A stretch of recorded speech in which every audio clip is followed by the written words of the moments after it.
Hello दोस्तों, स्वागत है आपका मेरे यूट्यूब चैनल में। तो दोस्तों, आज की जो अपनी क्लास है वो है क्लास सेवन्थ के लिए। क्लास सेवन्थ के लिए जो इतिहास की बुक है जिसका नाम है सामाजिक विज्ञान हमारे अतीत भाग 2।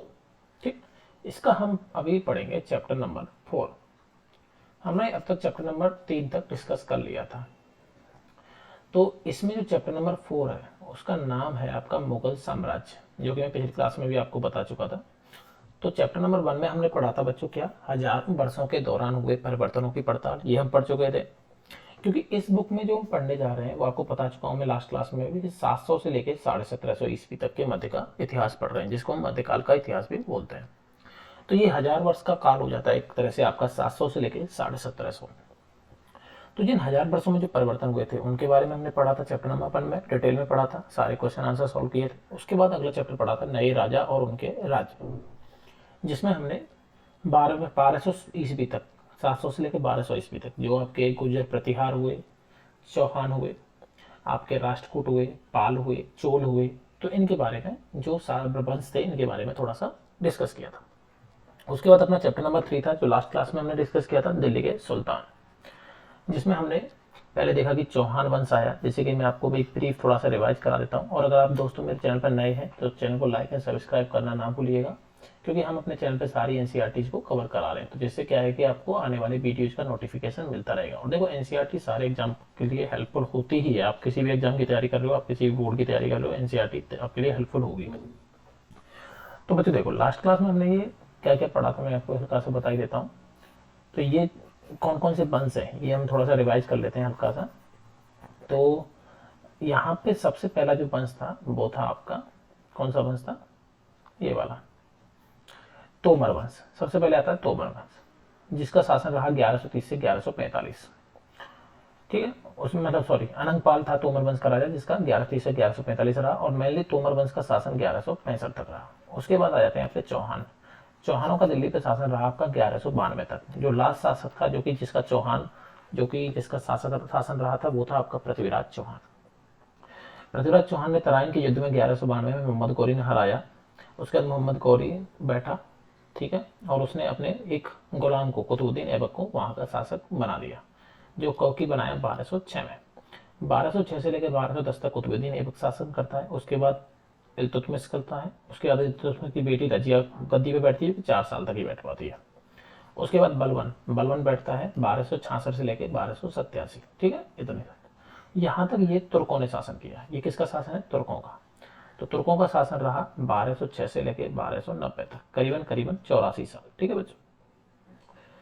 उसके बाद में आपका आ जाता है खलजी वंश। उसके बाद में खलजी वंश का शासन आता है। तो खलजी वंश में, जैसे आपने मूवी में भी सुना है, जो अलाउद्दीन खिलजी था, तो खलजी वंश में ये थोड़ा सा आक्रमणकारी ज्यादा था, खलजी। तो खलजी का आप देखोगे शासन रहता है आपका ये वाला खलजी वंश। खलजी वंश का शासन होता है 1290 से लेकर 1320, 30 साल के लिए खलजी वंश का शासन रहता है, जिसमें जलालुद्दीन खिलजी जो था 1290 से 1296 यहाँ तक बैठ शासन करता है, और 1296 से फिर अलाउद्दीन खिलजी बैठता है। अलाउद्दीन खिलजी ने काफी आक्रमणकारी था। अलाउद्दीन खिलजी ने काफी विस्तार भी कराया अपने क्षेत्र का, दक्षिण तक का उसने क्या किया, विजय की। उसके बाद में आता है तुगलक वंश। तुगलक वंश है 1320 से लेकर 1414, जिसमें गयासुद्दीन तुगलक, मोहम्मद तुगलक और फिरोज शाह तुगलक। ये 1320 से 1414, ऑलमोस्ट मान सकते हैं आप 100 साल तक इनका तुगलक वंशों का शासन रहा है। इनमें जो सबसे खतरनाक, जो एक बोल सकते हो प्रभावशाली राजा रहा है, मोहम्मद तुगलक। 27 साल इसने शासन किया, और इसने बहुत अच्छी अपनी सेना का विस्तार किया। लेकिन सेना का विस्तार करने का नुकसान क्या हुआ आपको पता ही है, पिछली क्लास में मैंने आपको डिस्कस कराया था। इसके साम्राज्य की नींवें हिल जाती हैं। ये मंगोलों पर आक्रमण करने तक की सोच लेता है तुगलक। उसके बाद में सैयद वंश ज़्यादा टाइम तक नहीं चला, 1414 से 1451 तक था सैयद वंश का शासन रहा, जिसमें खिज्र खान एक मेन शासक रहा। फिर लोधी वंश में आपका 1451 से 1526 बहलोल लोधी का शासन, जिसमें 1451 से 1489 रहा। ठीक है, और इसमें लास्ट शासक आपका कौन सा हो जाएगा? इब्राहिम लोधी। इब्राहिम लोधी को कौन हरा देता है? आपका हुमायूं। ठीक है, और हुमायूं किसकी नींव डालता है? मुगल वंश की, जो कि हम इस चैप्टर में पढ़ने जा रहे हैं, जो कि अपना कौन सा है? Chapter number 4। अब हमारा जो हम पढ़ेंगे वो है चैप्टर नंबर 4, जो कि है मुगल साम्राज्य के बारे में। तो अब यहाँ तक हम देख रहे हैं कि लोधी वंश आ चुका है। ठीक है, अब लोधी वंश का जो लास्ट शासक है वो इब्राहिम लोधी है। कौन है बच्चों? आपका इब्राहिम लोधी। ठीक है, 1526 का सन चल रहा है, 1526 में बाबर आता है, सॉरी मैं हुमायूं बोल दिया था, बाबर आता है। बाबर ने नींव डाली थी मुगल साम्राज्य की। तो बाबर आता है और बाबर किसको हराता है? इब्राहिम लोदी को। तब आपका मुगल साम्राज्य स्टार्ट होगा। तो हम आगे डिस्कस करते हैं। चलो बच्चों अपनी क्लास स्टार्ट करते हैं। वो थोड़ा सा आपके लिए ब्रीफ आइडिया था। देखो अगर हम बात करें कि आज डिफरेंट पेन यूज करते हैं, ठीक है, इससे करते हैं। देखिए मध्यकाल में बच्चों, मध्यकाल में कोई भी शासक है, उसके लिए भारतीय उपमहाद्वीप जैसे बड़े क्षेत्र पर जहां लोगों एवं संस्कृतियों में इतनी अधिक विविधता हो, शासन कर पाना अत्यंत ही कठिन कार्य है। देखो सबसे बड़ी प्रॉब्लम आती थी मध्यकाल में, अगर मान लो एक भारतीय उपमहाद्वीप पे अगर आपको किसी को शासन करना है, तो एक तो लोगों में और संस्कृति में बहुत ज़्यादा डिफरेंसेस थे। ठीक है, उत्तर की संस्कृति दक्षिण से अलग, पूर्व की संस्कृति पश्चिम से अलग, लोगों के रहन सहन का तरीका अलग, लोगों की एक तरह से जो बोल सकते हो सोच अलग। ठीक है, सब लोगों का अपना कार्य करने का तरीका अलग। तो ये क्या संस्कृति अलग थी, विविधता थी। तो इसकी वजह से पूरे भारतीय उपमहाद्वीप पर एक साथ किसी एक राजा का और इस पूरे भारतीय उपमहाद्वीप को एक सूत्र में बांध के रख पाना बहुत ही ज्यादा कठिन कार्य था। अपने पूर्ववर्तियों के विपरीत मुगलों ने एक साम्राज्य की स्थापना की और वह कार्य पूरा किया। लेकिन अभी तक आप देख रहे हो उन सब में से जो जितने भी हुए वो पूरे भारतीय उपमहाद्वीप पर अपना प्रभाव नहीं बना पाए, लेकिन मुगलों ने ये काम कर दिया। मुगलों ने पूरे भारतीय उपमहाद्वीप पर अपना क्या कर लिया, साम्राज्य स्थापित किया और प्रभाव रखा, जो अब तक केवल छोटी अवधियों के लिए ही संभव जान पड़ता था। 16वीं सदी के उत्तरार्ध से इन्होंने दिल्ली और आगरा से अपने राज्य का विस्तार शुरू किया। इन्होंने अपना जो गढ़ बनाया वो था दिल्ली और आगरा। ठीक है, आप जानते हैं दिल्ली में मुगलों ने और आगरा में अपने अपने विस्तार, दिल्ली और आगरा में इन्होंने अपने अपने किले बनाए मुगलों ने। वहां से इन्होंने क्या किया, विस्तार करना स्टार्ट किया। 17वीं शताब्दी में बच्चों आप देखोगे कि लगभग संपूर्ण महाद्वीप पर अधिकार प्राप्त कर लिया। 17वीं शताब्दी तक आते आते इन्होंने पूरे महाद्वीप पर अपना क्या कर लिया, अधिकार कर लिया। उन्होंने प्रशासन के ढांचे तथा शासन संबंधी जो विचार लागू किए वे उनके राज्य के पतन के बाद भी टिके हुए। इनकी खास बात ये थी कि उन्होंने जो प्रशासन जिस तरह का बनाया, शासन का जो ढांचा बनाया और शासन की जो पद्धति है वो इतनी अच्छी है कि इनका मतलब राज्य का पतन हो जाता है फिर भी वो टिका रहता है।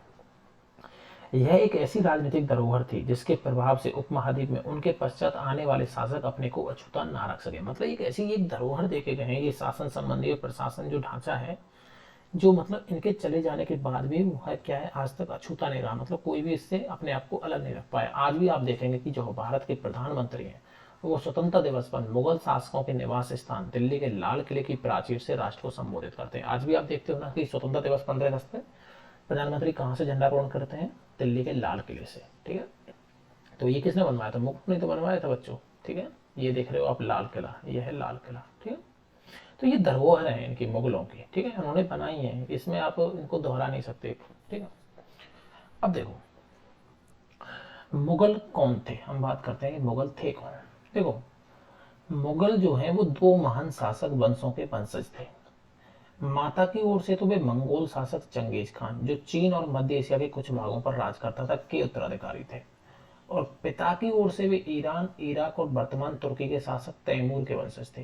यानी कि जो मुगल हैं ये क्या है, मुगल जो है वो दो वंशों के वंशज मानते हैं अपने आप को। ठीक है, पिता का जो, माता का जो वंश है, माता का जो वंश है उसकी तरफ तो ये मामा वाला मानते हैं आपका चंगेज खान। ठीक है, आप चंगेज खान का नाम आपने सुना ही होगा, चंगेज खान जो कि मंगोल शासक। ठीक है, तो वहां का वंशज मानते हैं अपने आप को। और पिता को ये मानते हैं अपने को तुर्की का वंशज। कहाँ का, तुर्की का। ठीक है, तैमूर वाला, जो तैमूर वंशज है। ठीक है, तो ये दो तरह के अपने आप को दो वंशों का वंशज मानते हैं। एक तो माता की तरफ से मंगोल वाला और पिता की ओर से वो तुर्की शासक तैमूर वाला। परंतु मुगल जो है वो अपने आप को मुगल या मंगोल कहलवाना पसंद नहीं करते थे। ऐसा इसलिए था क्योंकि वो चंगेज खान से जुड़ी स्मृतियां सैकड़ों व्यक्तियों के नरसंहार से संबंधित थी। ये अपने आप को क्या है बच्चों, मुगल जो है वो मंगोल या मुगल कहना पसंद नहीं करते थे। ऐसा इसलिए था कि जो ये मुगल वाला जो ये वंश है, मंगोल वाला जो वंश है, इसमें चंगेज खान जो है वो एक ही बहुत ही क्रूर शासक हुआ और उसने बहुत ज्यादा नरसंहार किया। जहां गया वहां पे बहुत ज्यादा लोगों को मारा। तो एक तरह से उससे नहीं जोड़ते थे अपने कुल को, ये अपने पिता के कुल से जोड़ना चाहते थे, तैमूर से। यह स्मृतियां मुगलों के प्रतियोगी उज्बेकों से भी संबंधित थी। दूसरी तरफ मुगल जो थे वो तैमूर के वंशज होने पर गर्व का अनुभव करते थे, ज्यादा इसलिए क्योंकि उनके इस महान पूर्वज ने 1398 में दिल्ली पर कब्जा किया था। तैमूर ने अटैक किया था दिल्ली पर, कब्जा भी किया था। इसलिए एक बोलते थे कि हम तैमूर के वंशज हैं, ना कि माता वाले वंश को बताते थे। ये मंगोल का वंशज नहीं कहलवाना चाहते थे।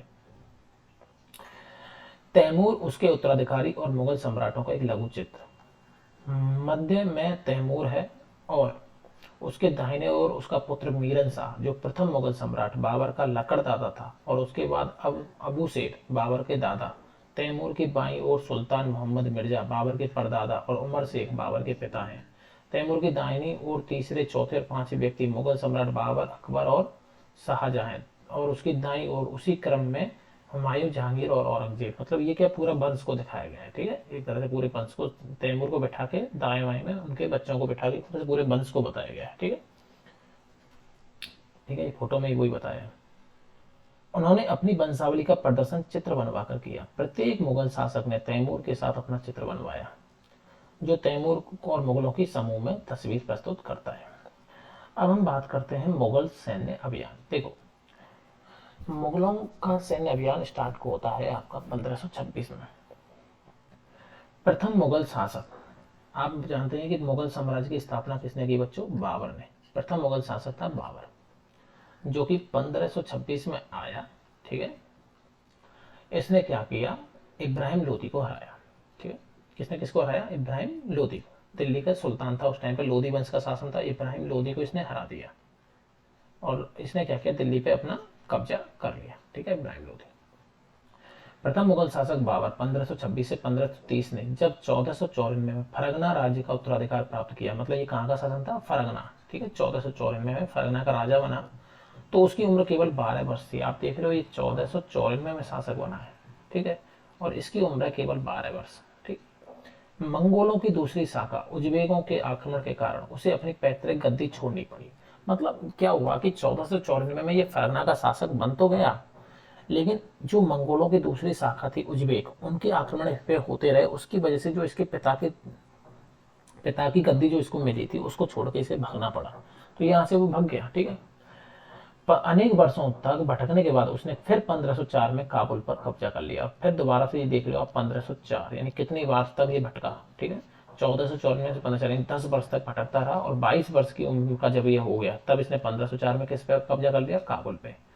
और 1526 यानी कि 22 वर्ष बाद, यानी जब ये 44 वर्ष का होगा, जब इसने ये दिल्ली पे अटैक किया, तो दिल्ली के सुल्तान इब्राहिम लोदी को पानीपत में हराया। इसने अपनी सेना इकट्ठी की, टोलमा पद्धति थे, ये युद्ध करता था, और इसने तोपों का इस्तेमाल किया। उसकी वजह से इसने क्या किया? दिल्ली के सुल्तान इब्राहिम लोदी को पानीपत के युद्ध में हराया। तो पानीपत का युद्ध पूछा जाता है तो कब हुआ था बच्चों? 1526 में। और किसको हराया था इसने? इब्राहिम लोदी को। किसने? बाबर और इब्राहिम लोदी। और इसने दिल्ली और आगरा को अपने कब्जे में कर लिया। तो इस तरह से मुगल साम्राज्य की नींव पड़ती है हमारे यहाँ, ठीक है, बाबर में, ठीक। अब होता क्या है कि तालिका 1 में मुगलों के प्रमुख सैन्य अभियानों को दिखाया गया है। इसे ध्यान से पढ़िए। क्या आप इस लंबे घटनाक्रम में कोई पुनरावृत्ति देख सकते हैं? उदाहरण के लिए आप ये गौर करेंगे कि जो अफगान थे वो मुगल सत्ता के लिए तात्कालिक खतरा थे। मुगलों और अहोम, सिखों एवं मेवाड़ और मारवाड़ के संबंधों पर भी गौर करें। सफाविद ईरान से अकबर और हुमायूं के संबंधों में क्या अंतर था? क्या औरंगजेब के शासनकाल में गोलकुंडा और बीजापुर के अधिग्रहण से दक्कन में युद्ध का अंत हो पाया? ठीक, ये सब चीजें हम आगे जाके पढ़ेंगे। तो ये सब इसमें हम आगे पढ़ने जा रहे हैं, ठीक है बच्चों। अब देखो, ये आप देख रहे हो, ये तोप पद्धति, ये कौन लेके आया था बच्चों? तोप की पद्धति का सबसे पहले यूज किया था हमारे यहाँ भारत में बाबर ने, ठीक है, पानीपत के युद्ध में, ठीक। युद्ध में प्रयोग होने वाली बारूद की तकनीक भारत में 14वीं शताब्दी में लाई गई। आग्नेयास्त्रों के लिए इसका प्रयोग सबसे पहले गुजरात, मालवा और दक्कन जैसे प्रदेशों में हुआ, और आरंभिक 16वीं सदी में बाबर द्वारा इसका प्रयोग किया गया था, ठीक है। 16वीं शताब्दी के युद्धों में तोप और गोलाबारी का पहली बार इस्तेमाल हुआ। बाबर ने इसका पानीपत की प्रथम लड़ाई में प्रभावी ढंग से प्रयोग किया और उससे इब्राहिम लोदी को हराया था। अब हम मुगल सम्राटों के देखो बच्चों तालिका को देखते हैं। प्रमुख अभियान और घटनाएं। देखो, बाबर आया, आपको पता है ये बाबर शासक बना, अपना बाबर, ठीक है, अपना तो क्या कहेंगे, ये बाबर आया, ठीक है, 1526 से 1530 में, ठीक। 1526 में पानीपत के मैदान में इब्राहिम लोदी और उसके अफगान समर्थकों को इसने हरा दिया, ठीक है, पानीपत के युद्ध में। ये याद रखिएगा, पानीपत का युद्ध किस किसके बीच हुआ था? बाबर और इब्राहिम लोदी। फिर 1527 में खानवा का युद्ध हुआ, उसमें राणा सांगा को हराया और राजपूत राजा और उसके समर्थकों को हराया। 1528 में चंदेरी में राजपूतों को हराया। ठीक है। फिर अपनी मृत्यु से पहले दिल्ली और आगरा में मुगल नियंत्रण स्थापित कर दिया था इसने। तो आप देख रहे हो इसने कंटिन्यूस युद्ध लड़े, 1526 में लड़ा, 1527 और 1528। ठीक है। 26 का युद्ध हुआ पानीपत वाला, 27 वाला होता है खानवा का और 28 का होता है राजपूतों के बीच में चंदेरी का। ठीक है। ठीक। एक घग्गर के युद्ध का एक वर्णन है, शायद आप देखिएगा, शायद 1529 में हुआ है, उसमें इसका शायद वर्णन नहीं किया गया, इस मामले यहाँ पे नहीं लिखा गया, शायद 1529 में हुआ था घग्गर वाला युद्ध, आप देखिएगा। ठीक। तो 26 हुआ आपका पानीपत में इब्राहिम लोधी को हराया, 27 में आपको खानवा को हरा दिया इन्होंने और 28 में चंदेरी के राजपूतों को हराया। ठीक। चंदेरी में। उसके बाद इसने अपने मरने से पहले 1530 में ये मरा, उसने मरने से पहले इसने क्या किया, दिल्ली और आगरा में मुगल नियंत्रण अपना स्थापित करके चला गया। अब बाबर का बेटा आता है हुमायूं। ठीक है। बाबर के बाद कौन बैठेगा, हुमायूं। हुमायूं 1530 से लेकर 1540 एवं 1555 से 1556। आप देख रहे हो यहाँ पे एक ब्रेक है। हुमायूं का शासन 1530 से 1540 10 साल रहा, उसके बाद एक ब्रेक है, उसके बाद 1555 में दोबारा से शासक बना 1 साल के लिए 1556। ये जो ब्रेक है ना, इसमें क्या हुआ है कि हुमायूं को हरा दिया है किसने, शेरशाह ने, जिसका हम वर्णन कर रहे थे ना, शेरशाह बंगाल वाला, उसने इसको हरा दिया। तो हुमायूं का सूर्यवंश का शासन हो जाता है किस पे, आपके दिल्ली पे। तो यही हम पढ़ेंगे कि हुमायूं ने अपने पिता की वसीयत के अनुसार जायदाद का बंटवारा किया। देखो इन मुगलों में क्या था कि जायदाद की एक बंटवारे की पद्धति थी। मुगलों में आप देखोगे कि जायदाद के लिए हमेशा झगड़ा रहा है। एक्चुअली क्या था कि जैसे हिंदू धर्म में या फिर अपने जो राजा होते थे, भारत देश के राजा थे, हिंदू धर्म वाले राजा होते थे, या किसी और धर्म की बात करें, उसमें क्या होता था कि जो बड़ा बेटा होता था उसको राजा में राजा बना देता था। जैसे राजा राम की बात करें, कोई भी राजाओं की बात करें, उसमें बड़े बेटे को राज्य मिलता था। जैसे कहते थे यानी पिता के बाद में जो आपका जो राज्य है उसका जो उत्तराधिकारी होगा वो बड़ा बेटा होगा, और छोटे बेटे उसकी हेल्प करते थे, सहायता करते थे हर युद्ध में, हर उसमें। ठीक है। लेकिन मुगलों में ऐसा नहीं है। मुगलों में क्या था कि जायदाद को बराबर बराबर सब में बांट दिया जाता था। अब आप जायदाद को बराबर बराबर बांटोगे तो उनमें क्या होगा, आपस में झगड़ा होगा अपना अपना राज्य बढ़ाने के लिए। तो इस वजह से हमेशा मुगलों में उत्तराधिकार के लिए युद्ध होता ही रहा है। तो हुमायूं ने क्या किया, हुमायूं ने भी ठीक है भाई, अपने पिता की जो वसीयत थी उसके हिसाब से जायदाद को बंटवारा कर दिया, जायदाद को बांट दिया। प्रत्येक भाई को एक प्रांत मिल गया। उसका भाई था मिर्जा कामरान। उसकी महत्वाकांक्षाओं के कारण हुमायूं अपने अफगान प्रतिद्वंदियों के सामने फीका पड़ गया। अब उसका भाई है मिर्जा कामरान हुमायूं का, वो किनके साथ मिल गया, अफगान के साथ मिल गया, और हुमायूं इसकी वजह से क्या पड़ गया, फीका पड़ गया अफगानों के सामने, क्योंकि अफगानों से तो लड़ाई होती रहती थी इनकी, बाबर और इनकी। अब शेर खान ने हुमायूं को 2 बार हरा दिया। अब शेर खान जो था, जो इधर शासन कर रहा था, पिछले चैप्टर में हमने पढ़े थे, उसने क्या किया, हुमायूं को हरा दिया 1539 में चौसा में और 1540 में कन्नौज में। अब दोनों बार जब हारा तो लास्ट में जब 1540 में जब कन्नौज में ये हारा, तो इसके बाद में इन पराजयों ने उसे ईरान की ओर भागने को बाध्य कर दिया। तो हुमायूं अपनी जान बचा के कहाँ भाग गया बच्चों, ईरान भाग गया। ठीक है। और दिल्ली पे किसका शासन हो गया, शेर खान का या शेरशाह। ईरान में हुमायूं ने सफाविद शाह की मदद ली, ये नाम याद रखिएगा। ईरान में जो हुमायूं है उसने किसकी मदद ली, सफाविद शाह। ठीक है। इसकी जाके मदद ले ली, और उसने 1555 में यानी 15 वर्ष बाद फिर से दिल्ली पर पुनः कब्जा कर लिया, परंतु उससे अगले वर्ष एक इमारत दुर्घटना में उसकी मृत्यु हो गई। यानी आप समझ सकते हो कि 1530 से 1540 तक वो हुमायूं बना, शासक रहा। उसके बाद में शेर खान का अटैक हो जाता है। शेर खान उसको चौसा के युद्ध में 1539 में और कन्नौज के युद्ध में 1540 में उसको हरा देता है। मिर्जा कामरान जो उसका भाई था वो उसकी मदद नहीं करता, और इसकी वजह से जो ईरान भाग जाता है कौन, हुमायूं। हुमायूं वहां पे जाके सफाविद शाह की मदद लेता है। सफाविद शाह उसकी मदद का वादा करता है, उसको सेना देता है, सब कुछ देता है, उसकी सहायता करता है। और 15 साल बाद जब हुमायूं बड़ा हो जाता है तो फिर से वो दिल्ली पर अटैक करता है 1555 में, और दिल्ली को जीत लेता है। लेकिन एक साल ही बेचारा इतना सौभाग्यशाली नहीं था, 1 साल बाद ही उसकी एक इमारत में दुर्घटना में मृत्यु हो जाती है और वो मर जाता है। और हुमायूं के बाद में अब उसका बेटा बैठता है गद्दी पे, अकबर। ठीक है। अब अकबर आ जाता है। तो अकबर ने काफी लंबा शासन किया है। देखो 1556 से लेकर 1605, आप कह सकते हो 49 वर्ष तक उसने शासन किया है, ऑलमोस्ट 49 वर्ष उसका शासन। क्योंकि जब अकबर जब राजा बनता है तब उसकी आयु बहुत कम थी, 13 वर्ष की अल्प आयु में अकबर क्या बन गया, सम्राट बन गया। हुमायूं की मृत्यु हो जाती है, हुमायूं के बाद में अकबर गद्दी पे बैठ गया 56 में, और जब उसकी उम्र कितनी थी बच्चों, 13 वर्ष। उसके शासनकाल को 3 अवधियों में विभाजित किया जा सकता है। तो इसलिए इसके शासनकाल को 3 भागों में बांटा गया। सबसे पहले क्या होता है कि जब 1556 से लेकर 1570 यानी 14 वर्ष, जब वो 13 वर्ष का था उसके बाद 14 वर्ष तक, यानी 14 वर्ष और जोड़ लो, यानी कि जब वो 27 वर्ष का हो जाता है तब तक वह किसके संरक्षक में काम करता है? मध्य अकबर अपने संरक्षक बैरम खान और अपने घरेलू कर्मचारियों से स्वतंत्र हो गया। मतलब इतने वर्ष तक, वो 14 वर्ष तक वो जो शासन चलाते हैं वो बैरम खान और ये चलाते हैं, बस अकबर जो था वो उनकी बातें मानता था, तो उनके नियंत्रण में था एक तरह से आप कह सकते हो। लेकिन 1570 तक पहुंचते पहुंचते अकबर उनके नियंत्रण से क्या हो जाता है? स्वतंत्र हो जाता है और अपने निर्णय स्वयं लेने लगता है। उसने सूरी और अन्य अफगानों, निकटवर्ती राज्यों मालवा और गोंडवाना तथा अपने सौतेले भाई मिर्जा हाकिम और उज्बेकों के विद्रोह को दबाने के लिए सैन्य अभियान चलाए। उसके बाद में क्या करता है? 1556 से 70 के बीच में ही वो अफगानों को और अपने जो निकटवर्ती राज्य थे, मालवा गुजरात वाला क्षेत्र हो गया, गोंडवाना वाला क्षेत्र, और सौतेला भाई मिर्जा हाकिम था, उज्बेकों, इन सबके विद्रोहों को धीरे धीरे दबा लेता है सैन्य अभियान करके। और 1568 में वो सौदियों की राजधानी चित्तौड़ और 1569 में रणथंभौर पर कब्जा कर लेता है। मतलब 1568 और 1569 में उसका रणथंभौर तक कब्जा हो जाता है। चित्तौड़ और रणथंभौर पर अकबर का कब्जा हो गया। अब 1570 में वो मुक्त हो गया उनसे, किनसे? बैरम खान और इनसे। अब उसको खुद के डिसीजन लेने लग गया। अब 1570 और 1585 ये जो 15 वर्ष का शासन है, इसमें अकबर अपने चरम उस पर पहुंच गया। उसने इस समय पे क्या किया? गुजरात के विरुद्ध अभियान चलाए। गुजरात के विरुद्ध चलाते हैं। इन अभियानों के पश्चात उसने पूर्व में बिहार तक, बंगाल और उड़ीसा में अभियान चलाने लग गया, जिन्हें 1579-80 में मिर्जा हाकिम के पक्ष में हुए विद्रोह ने और जटिल कर दिया। ठीक है, यानी ये क्या करता है? बिहार, बंगाल, उड़ीसा तक अपने अभियान चलाता है। ठीक है, गुजरात के विरुद्ध सैनिक अभियान चलाता है और मिर्जा हाकिम जो था उसके विरुद्ध में ये सैनिक अभियान चलाता है। ठीक, इसका जो सौतेला भाई था। तो अब यहाँ पे इसने दूसरा वर्ष ही हो गया, पहला ये हो गया शासनकाल में, दूसरा यहाँ तक हो गया 1585, और फिर आते हैं 1585 से 1605। इसके मध्य अकबर के साम्राज्य का क्या होता है? विस्तार होता है। ठीक है, 1585 तक पहुंचते पहुंचते आप देख सकते हो कि वो कितने वर्ष का हो गया होगा। ठीक है, 27 वर्ष तक का तो वही हो गया था ये 14 वर्ष में। उसके बाद 15 वर्ष और जोड़ दो, यानी कि जब हो गया 42 वर्ष का यहाँ पे। ठीक है, 1585 के आसपास।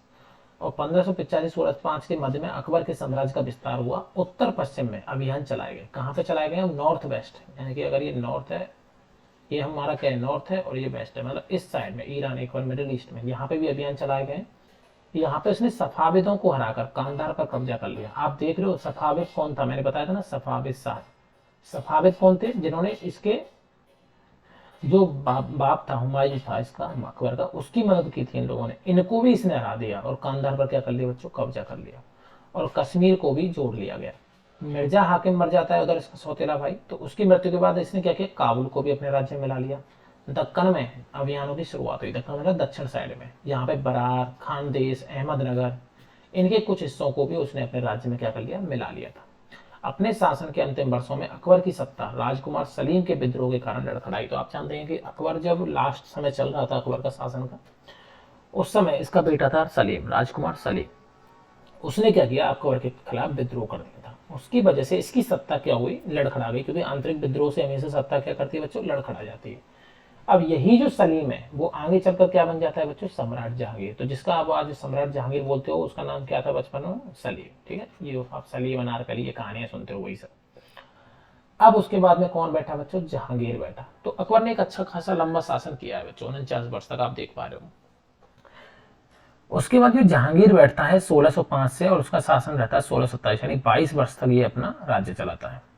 तो जहांगीर ने अकबर के सैन्य अभियानों को आगे बढ़ाया। मेवाड़ के सिसोदिया शासक अमर सिंह ने मुगलों की सेवा स्वीकार कर ली। तो मेवाड़ के शासक कौन थे? मेवाड़ के सिसोदिया शासक अमर सिंह ने मुगलों की सेवा स्वीकार की, मतलब उनकी एक तरह से मान लो कि अधीनता स्वीकार कर ली। ठीक, इसके बाद में सिखों के खिलाफ, अहोमों के खिलाफ और अहमदनगर के खिलाफ अभियान चलाए गए। इन्होंने मतलब जो अभियान उसने चलाए थे अकबर ने, उन्हीं को इसने कंटिन्यू रखा है। अहोम, सिखों और अहमदनगर के खिलाफ अभियान चलाए, जो कि पूर्णतः सफल नहीं हो पाए। मतलब यहाँ पे इनको सफलता खास मिली नहीं।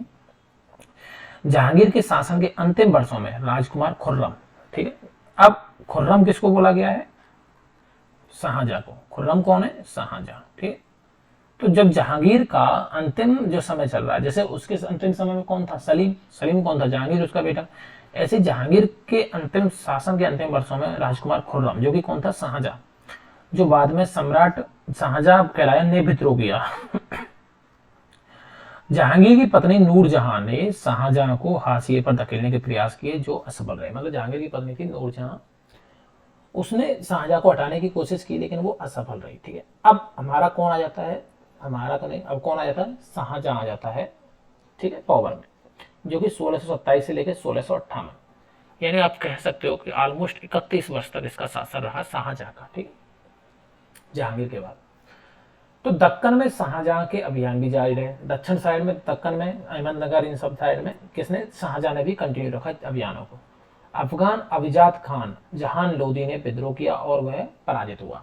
ठीक, मतलब अफगान था एक अभिजात खान जहान लोदी, उसने विद्रोह किया, वह भी पराजित रहा। अहमदनगर के विरुद्ध अभियान हुआ जिसमें बुंदेलों की हार हुई और ओरछा पर कब्जा कर लिया गया। मतलब अहमदनगर पे इन्होंने अब ओरछा पे क्या कर लिया, अपना कब्जा कर लिया शाहजहां ने। उत्तर पश्चिम में बल्ख पर कब्जा करने के लिए उज्बेकों के विरुद्ध अभियान हुआ जो असफल रहे। इसने क्या किया, उत्तर पश्चिम साइड में, मतलब नॉर्थ वेस्ट साइड में, मिडिल ईस्ट साइड में जो बल्ख थे उन पे कब्जा करने के लिए उज्बेकों के विरुद्ध अभियान चलाए, लेकिन वो असफल रहे शाहजहां के समय में। परिणाम स्वरूप क्या होता है कि कांधार सफाविदों के हाथ में फिर से चला गया। जो कांधार को जो अकबर ने जीता था, जो सफाविदों को हरा के, वो सफाविद और वो एक तरह से कांधार जो था फिर से खो दिया शाहजहां ने, क्योंकि इसने उज्बेकों के खिलाफ क्या किया, उधर अटैक किया और उसमें ये हार गया, तो वो फिर से इसके हाथ से निकल गया। 1632 में अंततः अहमदनगर को मुगलों के राज्य में मिला लिया गया। तो जो बोल सकते हैं कि अहमदनगर को मुगलों के राज्य में मिलाया गया है, वो किसके शासनकाल में मिलाया गया, जो शाहजहां के काल में 1632 में। और बीजापुर की सेनाओं ने सुलह के लिए निवेदन कर लिया। ठीक है, 1657 से 58 में शाहजहां के पुत्रों के बीच उत्तराधिकार को लेकर झगड़ा हो गया शुरू। अब होता क्या है कि 1657 से 58 के बीच में शाहजहां के जो पुत्र हैं, अब उनके बीच में उत्तराधिकार को लेकर लड़ाई शुरू हो गई। अब देख रहे हैं इनके हमेशा बेटों ने उत्तराधिकार के लिए विद्रोह किए हैं। ठीक है, इसमें औरंगजेब जीत जाता है। ठीक है, औरंगजेब की विजय हुई और दारा सिकोह समेत तो उसके 3 भाइयों को मौत के घाट उतार दिया गया। औरंगजेब ने क्या किया, जो दारा सिकोह था और उसके 3 भाई थे उनको मरवा दिया। इनकी एक हिस्ट्री है, कहाँ पढ़ोगे ना, आगे शायद हो सकता है आगे वाली क्लासेज में आए। ठीक है, वो आपको समझ में आएगा, एक बड़ा ही इंटरेस्टिंग सी हिस्ट्री चलती है। ठीक है, अभी क्या है, इसमें डिटेल में नहीं दी हुई ये चीज़ें, इसमें हल्की हल्की आपको एक थोड़ा सा आइडिया दिया। मैं बताया ना आपको, जो सल्तनत काल है वो भी पूरा नहीं पढ़ा है, उसमें हल्का हल्का आइडिया दिया है। हो सकता है आगे आने वाली क्लासेज में इसको अच्छे से मिलेंगे, अगली क्लासेज में शायद 8th में मिले या 9th 10th में मिलेगा। शाहजहां को उसकी शेष जिंदगी आगरा में कैद कर लिया गया। तो आप देखते होंगे अभी भी आगरा के आप किले में घूमने जाते होंगे तो वहाँ पे एक वो बना हुआ है कैद खाना, तो उसमें कैद कर लिया गया था किसको, शाहजहां को। मतलब अपने बाप को ही इसने कैद कर लिया था औरंगजेब ने, अपने भाइयों को मरवा दिया और औरंगजेब को कैद कर लिया, खुद गद्दी पे बैठ गया 1658 में बाप के जीते जी। ठीक है, ये था औरंगजेब, क्रूर शासक बोल सकते हैं, काफी क्रूर मुगलों में। औरंगजेब जब बैठता है 1658 से, इसका शासन चलता है 1707 तक। ठीक है, 1658 से लेकर 1707 तक, यानी कि ऑलमोस्ट इसने भी 49 वर्षों तक शासन किया है। 1663 में उत्तर पूर्व में अहोमों की पराजय हुई। उत्तर पूर्व नॉर्थ ईस्ट में असम वाले क्षेत्र में अहोमों को इसने हरा दिया, परंतु उन्होंने 1680 में पुनः विद्रोह कर दिया। उत्तर पश्चिम में यूसुफजई और सिखों के विरुद्ध अभियानों को अस्थायी सफलता मिली। मतलब नॉर्थ वेस्ट में इसने जो अटैक किए यूसुफजई और सिखों के खिलाफ, उसमें इसको सफलता मिली, लेकिन थोड़े टाइम के लिए उन्होंने दोबारा से अपना क्षेत्र कब्जा कर लिया। ठीक है, उसमें इसको खास सफलता मिली नहीं। एक तरह से मारवाड़ के राठौड़ राजपूतों ने मुगलों के खिलाफ विद्रोह किया। इसका कारण था उनकी आंतरिक राजनीति और उत्तराधिकार के मसलों में मुगलों का हस्तक्षेप। तो जो मारवाड़ के राठौड़ और राजपूत जिन्होंने अधीनता स्वीकार कर ली थी मुगलों की, उन्होंने भी क्या किया, इनके खिलाफ दोबारा से विद्रोह कर दिया। उसका कारण क्या था कि ये लोग उनकी जो आंतरिक राजनीति थी उसमें बहुत ज्यादा हस्तक्षेप करते थे, और उत्तराधिकार के मामलों में कि राजा के बाद कौन राजा बनेगा उसमें भी ये बहुत ज्यादा हस्तक्षेप करते थे। और किसी को भी अपनी आंतरिक जो राजनीति होती है, अपने घर की जो राजनीति है, उसमें किसी का हस्तक्षेप क्या है, बर्दाश्त नहीं होता। तो इस वजह से उन्होंने दोबारा से मुगलों के खिलाफ विद्रोह कर दिया। इधर आपके मराठा सरदार शिवाजी के विरुद्ध मुगल अभियान प्रारंभ में तो सफल रहे, परंतु औरंगजेब ने शिवाजी का अपमान किया और शिवाजी आगरा स्थित मुगल कैद खाने से भाग निकले। उन्होंने अपने को स्वतंत्र शासक घोषित करने के पश्चात मुगलों के विरुद्ध पुनः अभियान चलाए। अब इधर होता क्या है कि शुरुआत में जो मराठा सरदार थे शिवाजी, उनके खिलाफ में मुगलों के अभियान शुरू में सफल रहे। ठीक है, सफलता मिल गई, इन्होंने शिवाजी को हरा दिया। शिवाजी ने क्या किया, और शिवाजी को बोला कि संधि के लिए इन्होंने बुला लिया अपने वहां पे किले में। तो शिवाजी वहां चले गए, वहां पे इन्होंने शिवाजी का क्या किया, अपमान किया और उनको कैद कर लिया। तो शिवाजी जब कैद कर लिया तो आगरा में, तो शिवाजी क्या करते हैं, उस आगरा के कैद खाने से, मुगल कैद खाने से भाग निकलते हैं। और निकलने के बाद में उनका होता है दिमाग खराब, और वो क्या करते हैं, अपने आप को स्वतंत्र शासक घोषित कर देते हैं और बोलते हैं कि हम नहीं मान रहे किसी की अधीनता, और फिर वो इनके खिलाफ अभियान चलाते हैं। राजकुमार अकबर ने औरंगजेब के विरुद्ध विद्रोह किया, ठीक है।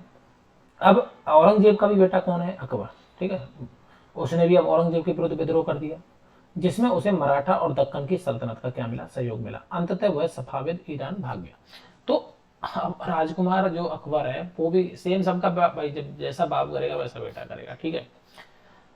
जब औरंगजेब ने अपने बाप को कैद किया था, ठीक, तो औरंगजेब को भी हमेशा पता है डर लगा रहता था कि कहीं उसका बेटा उसके खिलाफ क्या करना कर दे, विद्रोह ना कर दे। और ऐसा ही हुआ। राजकुमार जो अकबर था उसने भी क्या किया, औरंगजेब के खिलाफ क्या कर दिया बच्चों, विद्रोह कर दिया। विद्रोह कर दिया, और जिसमें जो इसके जो एक तरह से दुश्मन थे उन्होंने इसका सहयोग दिया। जैसे एक मिनट बच्चों, तो बच्चों राजकुमार जो अकबर है जो कि औरंगजेब का बेटा है, ठीक है, ये वो वाला अकबर मत समझ लेना, ये राजकुमार अकबर है जो कि औरंगजेब का बेटा है। उसको लोगों ने भड़का दिया और औरंगजेब के विरुद्ध उसने विद्रोह कर दिया, जिसमें कि मराठों और दक्कन की सल्तनत ने भी उसका सहयोग किया, ठीक है। ऑब्वियस सी बात है, जब आपके घर में लड़ाई हो रही होगी ना, तो लोग तो फिर मतलब समझ लो कि सहयोग करते ही हैं घर की लड़ाई को बढ़ाने के लिए, ठीक है। और अंत में क्या होगा, औरंगजेब तो भाई खतरनाक था ही, औरंगजेब के डर की वजह से वो कहाँ भाग गया, सफाविद ईरान भाग गया, ठीक है, वो ईरान चला गया, ठीक। अकबर के विद्रोह के पश्चात औरंगजेब ने दक्कन के शासकों के विरुद्ध सेना भेजी, क्योंकि दक्कन के शासकों ने किसका सहयोग किया था, अकबर का सहयोग किया था औरंगजेब के खिलाफ।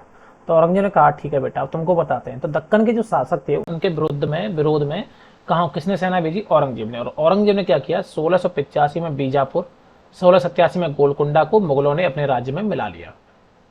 1698 में औरंगजेब ने दक्कन में मराठों जो छापामार पद्धति का उपयोग कर रहे थे के विरुद्ध अभियान का प्रबंधन स्वयं किया। औरंगजेब खुद चला गया, माने कि यार मैं देखूंगा इनको मराठों को, मतलब इतना उसने मराठों से दुश्मनी ले ली। औरंगजेब को उत्तर भारत में सिखों, जाटों और सतनामियों, उत्तर पूर्व में अहोमों और दक्कन में मराठों के विद्रोह का सामना करना पड़ा। तो आप देखिए औरंगजेब का वो जीवन है पूरा युद्धों में चला गया, चारों तरफ से उसने लड़ाइयां मोल ले ली। इधर से उत्तर भारत में बात करेंगे तो सिखों से लड़ाई ले ली, जाटों से ले ली, सतनामियों से ले ली, उत्तर पूर्व में उधर आसाम में चले जाओगे तो अहोमों से ले ली, दक्षिण में नीचे जाओगे तो मराठों से ले ली। मतलब चारों तरफ उसने क्या एक तरह से ऐसा साम्राज्य वो छोड़ के गया कि चारों तरफ लड़ाई मची हुई है। और उसकी मृत्यु के पश्चात उत्तराधिकार के लिए युद्ध फिर शुरू हो गया। अब मरेगा तो उसके बाद में उत्तराधिकार के लिए लड़ाई शुरू होगी। ये है आपका अकबर का शासन 1605। देखो औरंगजेब तक ही बोल सकते हो कि शासन जो था ना अकबर का, सॉरी मुगलों का, औरंगजेब तक ही थोड़ा सा एक तरह से बोल सकते हो आपके ठीक ठाक था, मतलब संगठित था, या फिर बोल सकते हो कि एक तरह से मतलब अच्छा साम्राज्य फैला हुआ था, एक संगठित था और ठीक ठाक था, ठीक है। औरंगजेब के बाद में बिखराव शुरू हुआ है।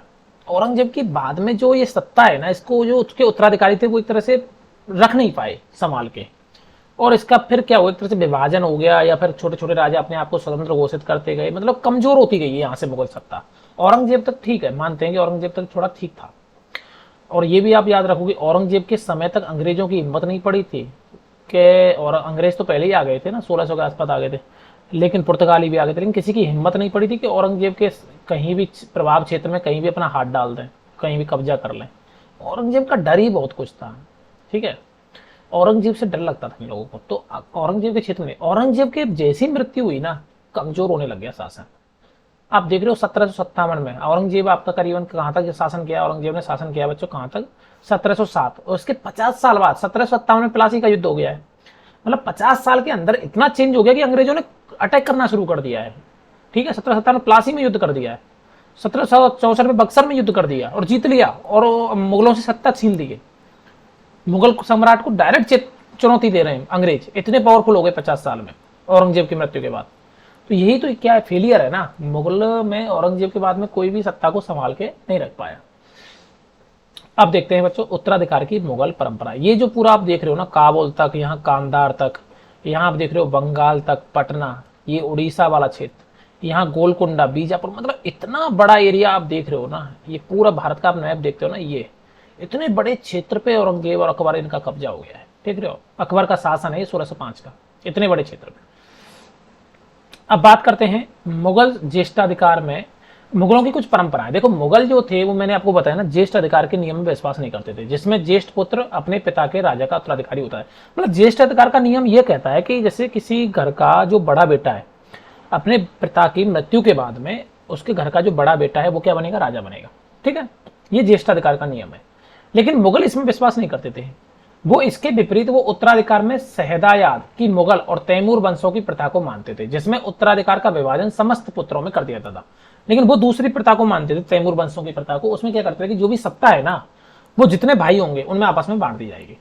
ठीक है, अब अगर ऐसा होगा तो आप सोच रहे हो ना, आपस में भाइयों में तो फिर लड़ाई होगी होगी। तो इसकी वजह से ये विद्रोह होते थे। ठीक, राजपूतों के साथ मुगलों की शादियां, देखो जहांगीर की जो मां थी कच्छवा की राजकुमारी थी, वह अंबर वर्तमान में जयपुर के राजपूत शासक की पुत्री थी। जहांगीर की मां कहां की राजकुमारी थी, कच्छवा की, वह वर्तमान में जयपुर के राजपूत शासक की पुत्री थी। शाहजहां की मां एक राठौड़ राजकुमारी थी, वह मारवाड़ जोधपुर के राजपूत शासक की पुत्री थी। तो मतलब आप देख रहे हो राजपूतों ने क्या मुगलों से शादियां की हैं, मुगलों के साथ में क्या है, मैत्री संबंध बनाए। सॉरी, मुगलों के साथ नहीं, सॉरी, राजपूतों के साथ में। ठीक है, मुगलों के अन्य शासकों के साथ संबंध, देखो आप पाएंगे कि मुगलों ने उन शासकों के विरुद्ध लगातार अभियान किए जिन्होंने उनकी सत्ता को स्वीकार करने से इनकार कर दिया। और जब मुगल शक्तिशाली हो गए तो अन्य कई शासकों ने स्वेच्छा से उनकी सत्ता स्वीकार कर ली। राजपूत इसका एक अच्छा उदाहरण है। अनेकों ने मुगल घराने में अपनी पुत्रियों के विवाह करके उच्च पद प्राप्त किए, परंतु कईयों ने इसका विरोध भी किया। देखो मुगल जब तक कमजोर हैं तब तक लोग उनसे टक्कर लेते रहे, मुगलों से, मुगल भी टक्कर लेते रहे। जब मुगल शक्तिशाली हो गए तो बहुत सारे शासकों ने क्या किया, उनकी अधीनता स्वीकार कर ली कि ठीक है भाई तुम राजा हैं। जब मुगल शक्तिशाली हो गए, क्योंकि सबको अपना अपना राज्य बचाना था। राजपूतों ने भी यही किया है, राजपूतों ने टक्कर ली है जब तक ली गई है। लेकिन जब मुगल बहुत शक्तिशाली हो गए, अकबर देखिए बहुत शक्तिशाली हो गया, तो राजपूतों ने क्या किया, अपनी पुत्रियों का विवाह उनके मुगल घराने में किया और बदले में उच्च पद प्राप्त किए। कईयों ने इसका विरोध भी किया है, ऐसा नहीं है कि सभी राजपूतों ने, कुछ राजपूतों ने, घरानों ने इसका विरोध भी किया। जैसे मेवाड़ के सिसोदिया राजपूत लंबे समय तक मुगलों की सत्ता को स्वीकार करने से इनकार करते रहे। जैसे सिसोदिया राजपूत है मेवाड़ के, उन्होंने लंबे समय तक नई सत्ता को माना, परंतु जब वे हारे, लेकिन लड़ते रहेंगे तो क्या है, कभी ना कभी तो हारेंगे, क्योंकि मुगल तो बहुत शक्तिशाली हो गए थे, एक बड़ा क्षेत्र के ऊपर उनका कब्जा था। तो जब वे हारे तो मुगलों ने उनके साथ सम्माननीय व्यवहार किया और उनकी जागीरें, उनका वतन उनके वापस कर दी, उनको वापस लौटा दी। अब देखो बच्चों, होता क्या है, आपका दुश्मन है, ठीक है, मुगलों के दुश्मन हो गए राजपूत, सिसोदिया राजपूत, लड़ते रहे, अपने सम्मान को बचाते रहे, लड़ते रहे, हार गए, मुगलों के साथ हार गए, सब कुछ करो, मुगलों के साथ हार गए। वो मुगलों ने उनके साथ क्या किया, उनकी बेइज्जती नहीं की, उनको क्या किया, उल्टा उनकी जो जागीरें थी उनके वापस लौटा दी कि जाओ, हमने तुम्हें जागीरें तुम्हें वापस दी। अब इससे क्या होगा कि जो राजपूत हैं, मुगल से सिसोदिया राजपूत है, उनके दिल में एक तरह से मुगलों के लिए क्या हो जाएगी, इज्जत हो जाएगी। यार ठीक है यार, हम तो हार गए लेकिन फिर भी इन्होंने हमारी बेइज्जती नहीं की, इन्होंने हमारा अपमान नहीं किया। तो इस वजह से क्या हुआ कि उन्होंने मुगलों को क्या मान लिया, अपना सरदार मान लिया, अपना नेता मान लिया, अपना राजा मान लिया कि भाई ठीक है, हम हार तो गए ही, ठीक है, अब तुमने हमारी जमीनें लौटा दी, वतन लौटा दी, जागीर लौटा दी, तो हम तो तुम्हें राजा मान लेते।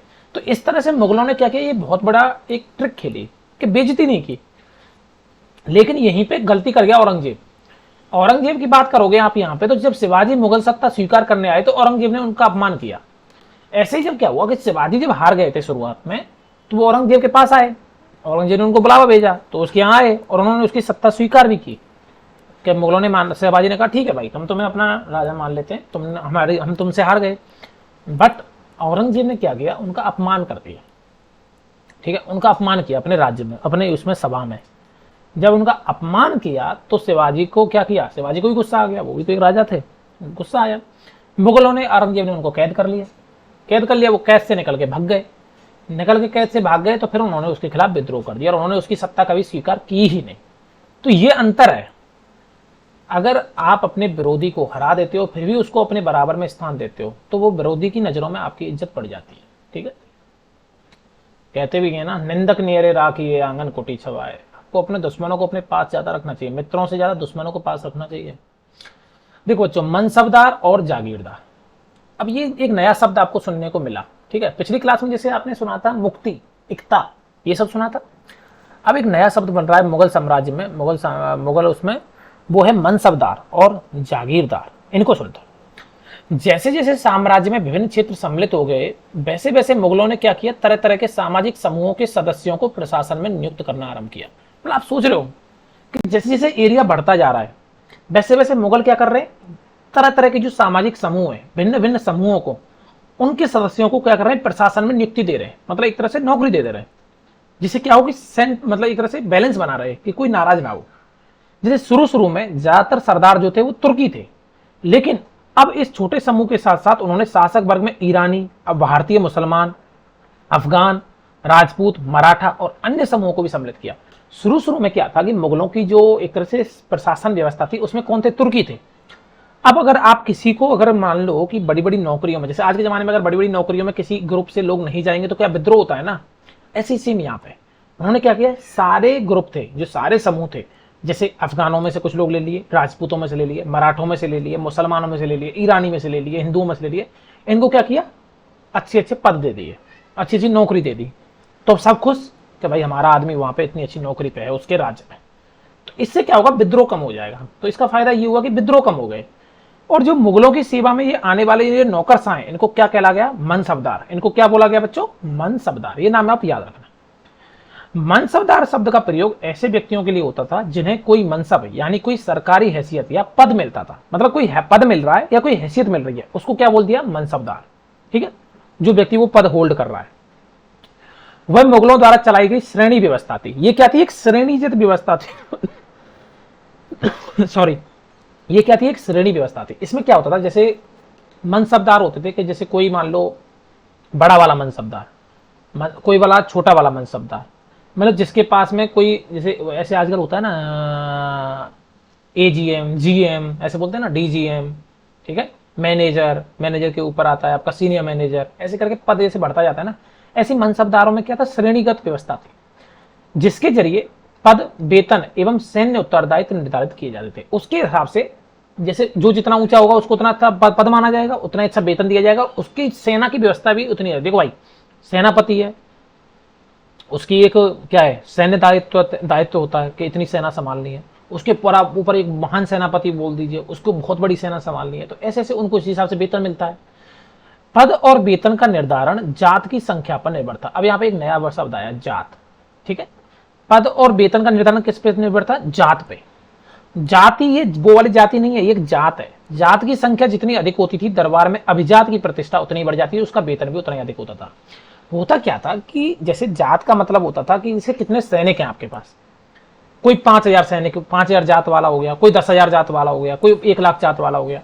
तो जितनी ज्यादा जात है उतनी ज्यादा क्या होगी, उसकी प्रतिष्ठा होगी, उतना ही ज्यादा उसका क्या होगा, वेतन होगा, उतना ही ज्यादा उसकी दरबार में क्या होगी, वैल्यू होगी। ठीक है, जो सैन्य उत्तरदायित्व मनसबदारों को सौंपे जाते थे, उन्हीं के अनुसार उनको क्या रखने पड़ते थे, घुड़सवार रखने पड़ते थे। ठीक है ना, मनसबदार अपने सवारों को निरीक्षण के लिए ले जाते थे। अब मनसबदार होते थे, कोई 5,000 का मनसबदार हो गया, 5,000 जात का मनसबदार, कोई 1,00,000 जात का मनसबदार। तो ये मनसबदार जो लोग होते थे, ये क्या करते थे, घोड़े रखते थे, सेना रखते थे, इनको वेतन मिलता था, पद मिलता था, उसके हिसाब से इनका सैन्य उत्तरदायित्व था। तो अब यहाँ पे आप ये देख रहे हो कि जो मनसबदार है, ये क्या करते थे, अपने घोड़ों को, अपनी सेना को, अपने सवारों को निरीक्षण के लिए राजा के पास या सैनिकों के पास लेके जाते थे। वहां पे सैनिकों को दागने की प्रथा थी, सैनिकों और घोड़ों को दगवाते थे, एवं सैनिकों का क्या कराते थे, पंजीकरण कराते थे। यहाँ पे पंजीकरण होने लग गया, अब सेना का रजिस्ट्रेशन हो रहा है, कौन कौन सैनिक है हमारे। इन कार्यवाहियों के बाद ही उन्हें सैनिकों को वेतन देने के लिए क्या मिलता था, धन मिलता था। वैसे नहीं कि आपने बोल दिया मेरे पास 1,00,000 सैनिक और हैं तो नहीं, आपके पास 5,000 है, तो उनको आपको 1,00,000 रजिस्टर कराने पड़ेंगे वहां पे, तब आपको सैनिकों के लिए क्या मिलेगा, वेतन मिलेगा। मनसबदार जो थे वो अपना वेतन राजस्व एकत्रित करने वाली भूमि के रूप में पाते थे, जिन्हें जागीर कहते थे। अब यहाँ पे एक अलग चीज है, मनसबदार अपना वेतन और राजस्व एकत्रित करने वाली भूमि के रूप में पाते थे, जिनके कहते थे जागीर। वहां पे एकता थी, यहाँ पे हो गई जागीर। ठीक है, जो कि क्या थी, तकरीबन एकताओं के समान थी। परंतु मनसबदार मुक्तियों से भिन्न अपने जागीरों पर ही नहीं रहते थे और ना ही उन पर प्रशासन करते थे। यहाँ पे ये अंतर एक मैन है बच्चों। देखो, पिछली क्लास में हमने पढ़ा था कि उनको एकता दी गई थी, सामंतों को, ठीक है, एकता दी जाती थी और उनको मुक्ति बोला जाता था।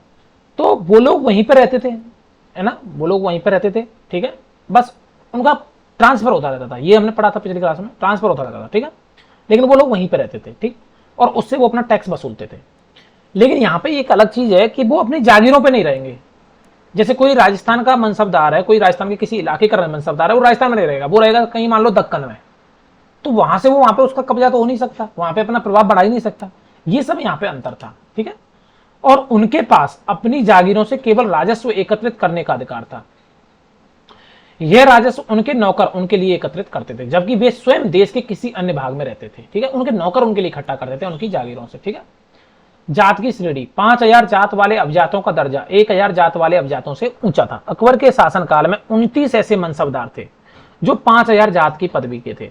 औरंगजेब के शासनकाल में ऐसे मनसबदारों की संख्या 79 हो गई। तो आप देख रहे हो कि औरंगजेब के शासनकाल में सेना कितनी बढ़ गई है।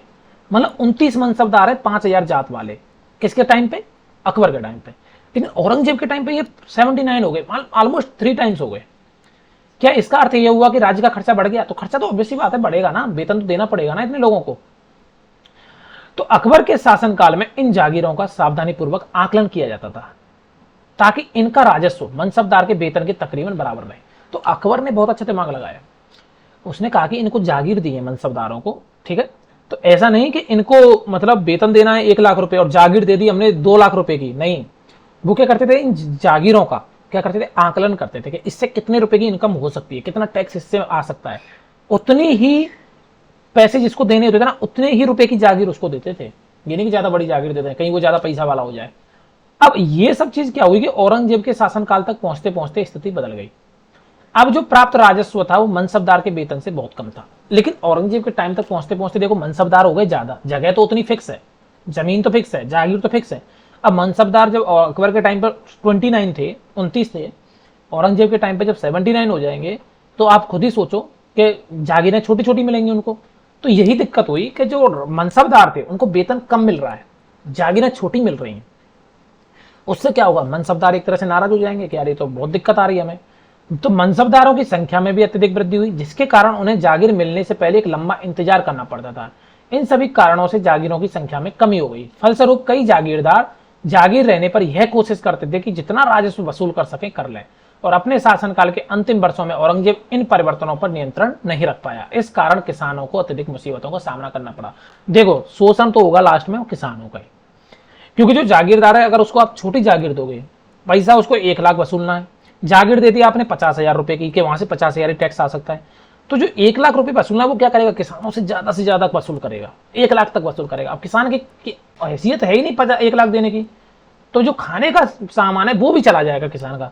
तो इससे किसान क्या होंगे, एक तरह से नाराज हो जाएंगे शासन से, ठीक है। उनका शोषण होगा, उनको दिक्कतें होंगी, अकाल का सामना करना पड़ेगा। ये सब किसके काम पे हुआ, टाइम पे हुआ, औरंगजेब के टाइम पे, ठीक है बच्चों।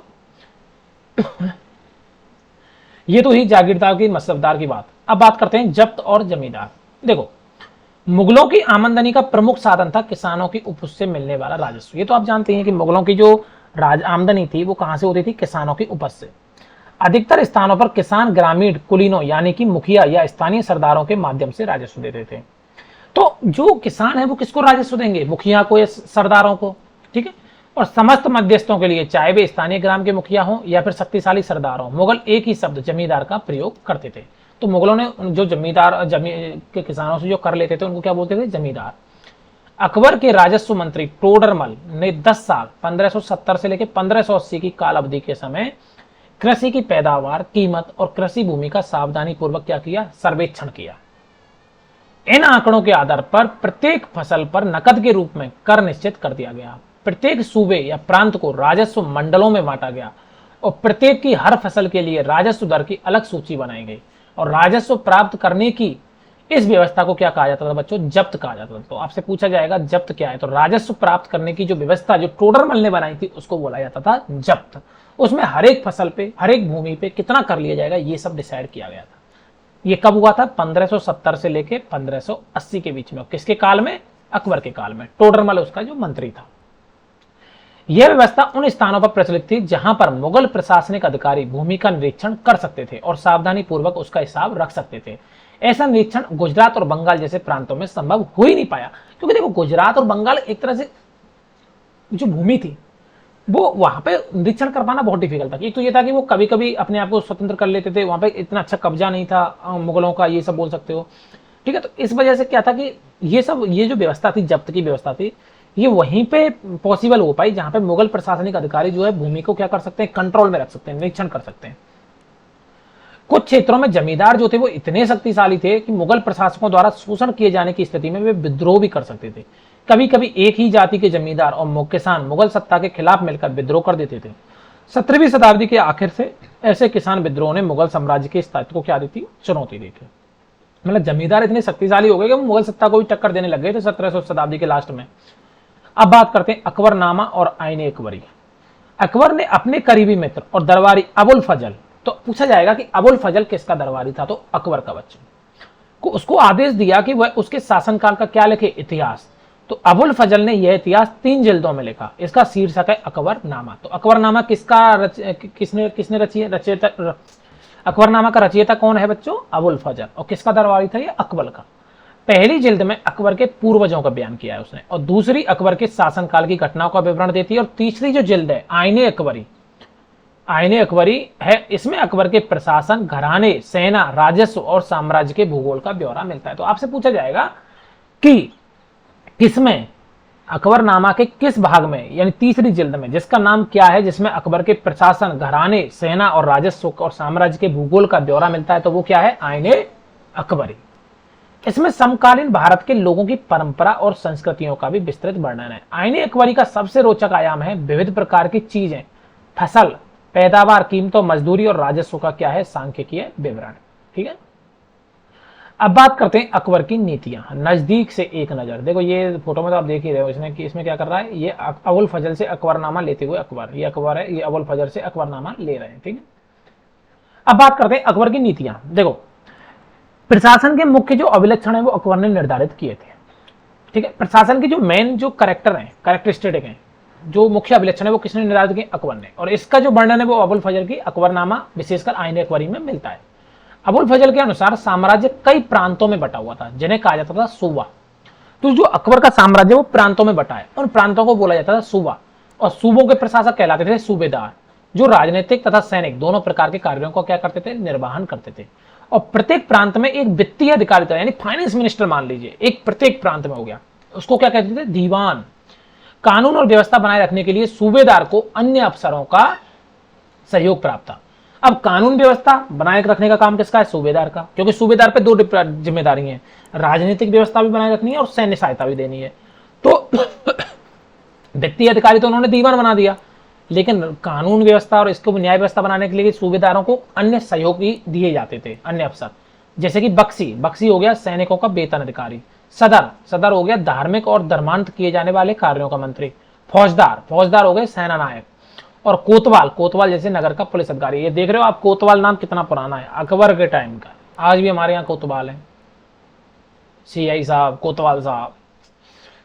जहांगीर के दरबार पर नूरजहां का प्रभाव देखो, एक मेहरुनिसा थी, मेहरुनिसा, ये नूरजहां जिसका नाम है ना, मेहरुनिसा का नाम था। तो मेहरुनिसा जो थी उसने 1611 में जहांगीर से विवाह किया, और उसे किसका खिताब मिला, नूरजहां का, उसको नूरजहां बोला गया। नूरजहां हमेशा जहांगीर के प्रति अत्यधिक वफादार रही और उसको समय समय पर सहयोग देती रही। नूरजहां के सम्मान में जहांगीर ने चांदी के सिक्के जारी किए, जिनमें एक ओर उसके स्वयं के खिताब उत्कीर्ण थे और दूसरी ओर यह वाक्य रानी बेगम नूरजहां के नाम से गढ़ा हुआ। ठीक है, दूसरी तरफ क्या लिखा हुआ था, रानी बेगम नूरजहां के नाम से गढ़ा हुआ, मतलब उसको रानी नूरजहां को उसने उपाधि दी। बाईं ओर दिया गया दस्तावेज नूरजहां द्वारा जारी किया गया आदेश है। चौकोर मोहर बताती है, उद्दात और महान महारानी नूरजहां पादशाह बेगम का आदेश। किस तरह से लिखा गया आप देख रहे हो, फरमान, उद्दात और महान महारानी नूरजहां पादशाह बेगम का आदेश। गोल मोहर के अनुसार शाह जहांगीर के प्रताप से महारानी चंद्रमा जैसी वैभवशाली बन गई। हम कामना करते हैं कि नूरजहां पादशाह इस युग की सर्वोत्तम महिला बने। ठीक है, तो आप देख सकते हो कि जहांगीर के दरबार में नूरजहां का प्रभाव जो था वो बहुत ज्यादा था, क्योंकि जहांगीर खुद नूरजहां को बहुत ज्यादा चाहता था। ठीक है, आगे चलते हैं। अकबर के अभिजात बड़ी सेनाओं का संचालन करते थे। जो जातों को संभालते थे वो क्या कहलाते थे, अभिजात, और वो बड़ी सेनाओं को संचालन करते थे और बड़ी मात्रा में वे राजस्व खर्च कर सकते थे। जब तक वे वफादार रहे साम्राज्य का कार्य सफलतापूर्वक चलता रहा। परंतु 17वीं सदी के अंत में कई अभिजातों ने अपने स्वतंत्र ताने बाने बुन लिए और साम्राज्य के प्रति उनकी वफादारी उनके निजी हितों के कारण कमजोर पड़ती चली गई। जब भी आपके निजी हित, आपकी जो कर्तव्य है उस पर भारी पड़ जाएंगे तो आप समझ लो आपकी जो वफादारी है वो डिगमगा जाएगी। तो ऐसा ही हुआ अकबर के टाइम पे। ठीक है, 1570 में जब फतेहपुर सीकरी में था तो उसने उलेमा ब्राह्मणों, जेसुइट पादरियों और जरदोस्त धर्म के अनुयायियों के साथ धर्म के मामलों पर चर्चा शुरू की। ये चर्चाएं इबादत खाना में हुई। अकबर की रुचि विभिन्न व्यक्तियों के धर्मों और रीति रिवाजों में थी। इस विचार विमर्श से अकबर की समझ बनी कि जो विद्वान धार्मिक रीति और मतांधता पर बल देते हैं वे अक्सर कट्टर होते हैं। उनकी शिक्षाएं प्रजा के बीच विभाजन और असामंजस्य पैदा करती हैं। ये अनुभव अकबर को सुलह कुल एवं सर्वत्र शांति के विचार की ओर ले गए। तो अकबर ने ये जाना, एक्चुअली क्या था कि इबादत खाना में वो अकबर क्या करता था, चर्चाएं करता था। अलग अलग धर्म के लोगों को बुला लिया भाई, ब्राह्मणों को बुला लिया, उलेमा को बुला लिया, पादरियों को बुला लिया, जरदोस्त धर्म के अनुयायियों को बुला लिया और बोला कि भाई चर्चा करते हैं। ठीक है, चर्चा करता था धर्म पे। तो अब जो जैसे जैसे धर्म से चर्चाएं की, भाई तुम्हारे धर्म में बताओ इसके लिए क्या है, उसके लिए क्या है, ऐसे करके चर्चाएं होती थी फतेहपुर सीकरी में। तो उसने ये जाना कि ये जो कट्टरपन है ना, जहां पे भी मतांधता मतलब अंधविश्वास कि भाई कोई क्वेश्चन किसी चीज पे आप क्वेश्चन मत करो। कोई जैसे कोई धर्म में ये कोई चीज लिख दी, उस पर अगर आप क्वेश्चन नहीं करोगे तो वो कट्टरता की तरफ ले जाए, उसका ये कहना था। वो क्या कहलाता है, मतांधता। किसी चीज पे आंख बंद करके भरोसा करना, वो होता है मतांधता। ठीक है, तो ये कट्टरता की तरफ ले जाता है। और जो कट्टरताएं होती है ना, वो हमेशा विभाजन पैदा करती है और असामंजस्य मतलब अशांति पैदा करती है। ठीक है, सहिष्णुता की यह धारणा विभिन्न धर्मों के अनुयायियों में अंतर नहीं करती। जो सहिष्णुता की जो धारणा होती है, सभी धर्मों को समान मानना, वो विभिन्न धर्मों के अनुयायियों में अंतर नहीं करती। अपितु इसका केंद्र बिंदु थी नीति शास्त्र की एक व्यवस्था जो सर्वत्र लागू की जा सकती थी, जिसमें केवल सच्चाई, न्याय और शांति। कोई भी धर्म हो, देखो जहां पे सच्चाई, न्याय और शांति पे बल होगा वो धर्म हमेशा अच्छा होगा। ठीक है, कोई भी हो, मैं किसी धर्म की बात नहीं कर रहा, कोई भी हो। ठीक है, तो ये नीति शास्त्र की एक व्यवस्था है जिसमें जो सर्वत्र लागू की जा सकती है, जिसमें क्या होना चाहिए, सच्चाई, न्याय और शांति पे बल होना चाहिए। अबुल फजल ने सुलह कुल की इस विचार पर आधारित शासन दृष्टि बनाने में अकबर की मदद ली। शासन के इस सिद्धांत को जहांगीर और शाहजहां ने भी क्या किया था, अपनाया था। ठीक है, अकबर ने कई संस्कृत ग्रंथों के फारसी में अनुवाद कार्यों को संपन्न कराया। ठीक है, इस उद्देश्य से उसने फतेहपुर सीकरी में एक मकबत खाना या अनुवाद ब्यूरो की स्थापना की। महाभारत, रामायण, लीलावती, योग वशिष्ठ जैसे कुछ उल्लेखनीय संस्कृत ग्रंथों के अनुवाद कार्य को चुना गया। रज्मनामा जो महाभारत का फारसी अनुवाद है, में महाभारत की घटनाओं का विस्तृत वर्णन है। ठीक है, सुलह कुल, ये आपको समझ में आया, सुलह कुल मतलब सभी धर्मों में एक सहिष्णुता अपनाना। ठीक है, शांति बनाए रखना, सर्वत्र शांति, वो है सुलह कुल, ये इसका वर्णन है।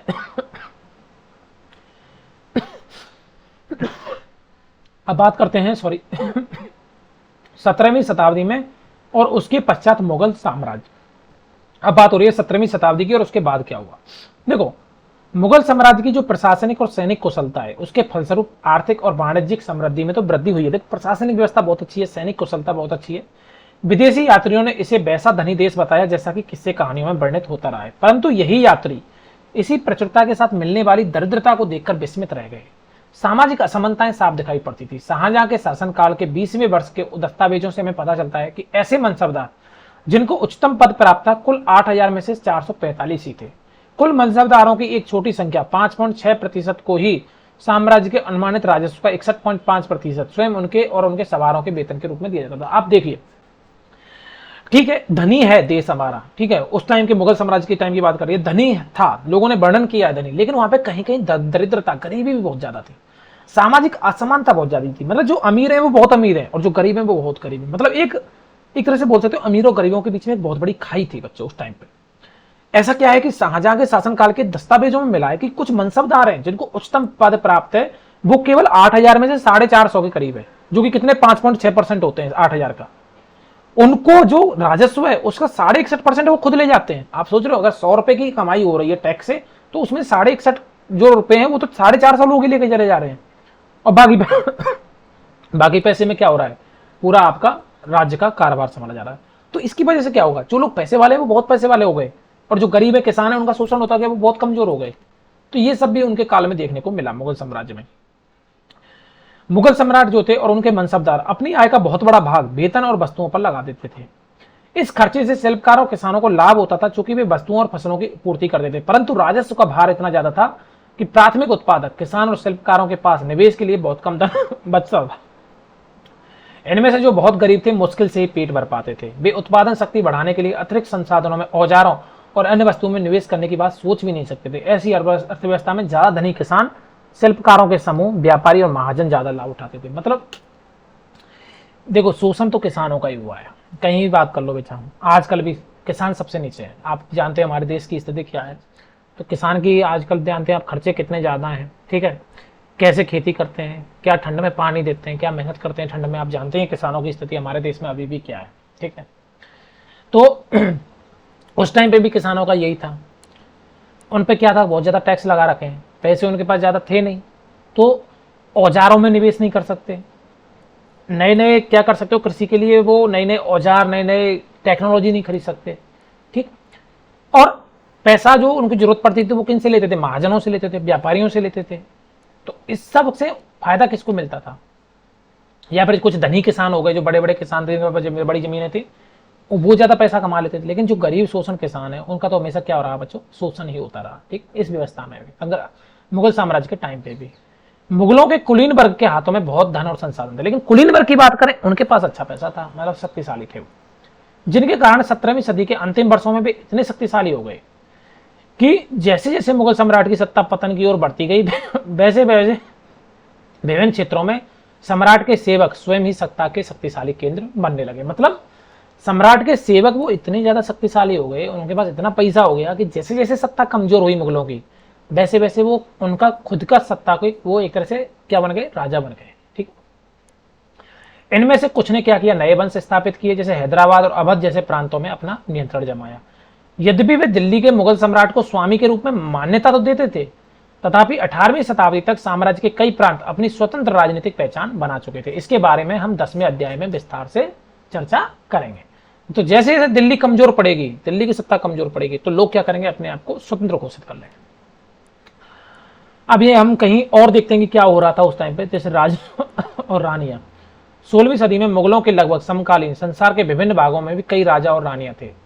इनमें ओटोमन तुर्की के सुल्तान सुलेमान 1520 से 1566 शामिल हैं। उनके राज्य में ओटोमन राज्य का विस्तार यूरोप की ओर हुआ। ये तुर्की का शासक है, ओटोमन साम्राज्य आप जानते हैं तुर्की में था, तो उन्होंने भी यूरोप की ओर विस्तार किया। उसने हंगरी को अपने राज्य के साथ मिला लिया और ऑस्ट्रिया को घेर लिया। उसकी फौजों ने बगदाद और इराक भी हथिया लिया। मोरक्को तक उत्तरी अफ्रीका का बहुत सारा हिस्सा ओटोमन सत्ता को मानता था। मतलब ओटोमन साम्राज्य का विस्तार बहुत हो गया 1550 के आसपास। सुलेमान ने ओटोमन नौसेना का पुनर्गठन भी किया है। पूर्वी भूमध्य सागर के इलाकों पर इस नौसेना के प्रभुत्व की वजह से स्पेन के साथ उसकी क्या हुई, प्रतिस्पर्धा हुई। प्रतिस्पर्धा मतलब कंपटीशन हो गया, ठीक है, क्योंकि भूमध्य सागर के आसपास में उसका कब्जा हो गया, उधर स्पेन भी था, तो दोनों में क्या हुआ, कंपटीशन हुआ। अरब सागर में इस नौसेना ने पुर्तगालियों को क्या दी, चुनौती दी। ओटोमन की नौसेना ने पुर्तगालियों को चुनौती दी अरब सागर में। सम्राट को अल कानूनी का खिताब दिया गया क्योंकि उसके शासनकाल में बड़ी संख्या में नियम कानून बनाए गए। अल कानूनी किसको, ओटोमन साम्राज्य के शासक को, सुलेमान को। इन नियमों का लक्ष्य यह था कि बढ़ते हुए साम्राज्य के विभिन्न क्षेत्रों को ध्यान में रखते हुए प्रशासनिक तरीकों का मानकीकरण हो सके, ताकि किसानों को बेगार और भारी करों से बचाया जा सके। आगे चलकर 17वीं शताब्दी में ओटोमन क्षेत्रों में जब सार्वजनिक व्यवस्था का पतन हुआ, तो सुलेमान कानूनी के काल को आदर्श शासन काल के रूप में याद किया जाने लगा। अकबर के अन्य समकालीन शासकों के बारे में पता लगा, जैसे इंग्लैंड की शासक रानी एलिजाबेथ 1588 से 1603, ये अकबर के टाइम का शासन था, किसका, एलिजाबेथ का, इंग्लैंड की रानी। ईरान का सफाविद शासक शाह अब्बास, ये भी अकबर के टाइम का है, 1588 से लेकर 1629। और इनसे कहीं ज्यादा विवादास्पद रूसी शासक जार चतुर्थ बेसिलेविच 1580 से 1584, जो इवान दी टेरिबल के नाम से कुख्यात है। ये सब ज्यादा आपको याद नहीं रखना। ये क्या है बच्चों, इनको जोड़े बनाने हैं, ठीक है, मंगोल और ये सब आपको जोड़े बनाने पड़ेंगे। सिसोदिया राजपूत कहाँ के थे, राठौर राजपूत, नूरजहां कौन थी, जहांगीर किससे, नूरजहां का संबंध किससे, जहांगीर से, ठीक है, सूबेदार का संबंध किससे, एक पद से है, ठीक है।